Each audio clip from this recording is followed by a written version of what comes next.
Yeah, it's well, it has other historical comparisons as well.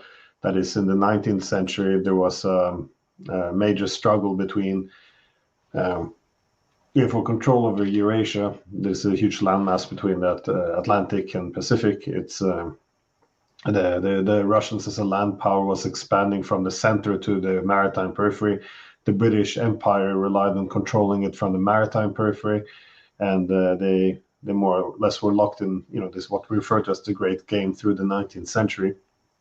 And this was fought out in Central Asia, and Afghanistan became the buffer state. But this is also what drained a lot of the resources of the British.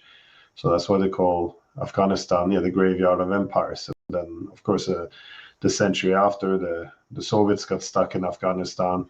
Then 40 years later, you have the Americans stuck in Afghanistan. Sorry, not 30 to 30. Well, we were there for a long time. And this is I think this was a huge mistake of the United States, because U.S. is as a maritime power, the ideal strategy it can pursue is that of an offshore balancer. That means you can take advantage of being positioned on the island far away, and your main security derives from controlling the seas. So in other words, you don't get involved in these huge land wars on the Eurasian continent. What you do is, if there is a major war, such as World War I or II, you wait until all the different parties have exhausted themselves in terms of blood and treasury.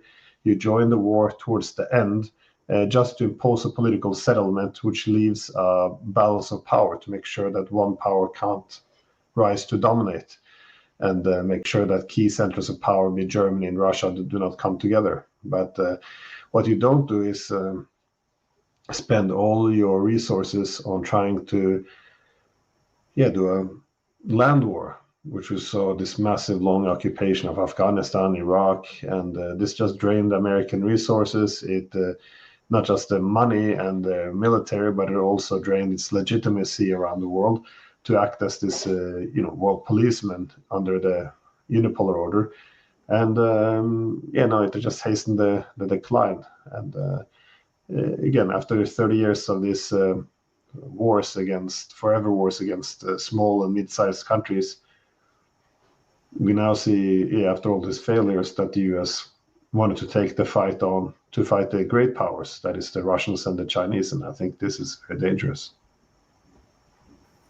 Yeah, very, very dangerous.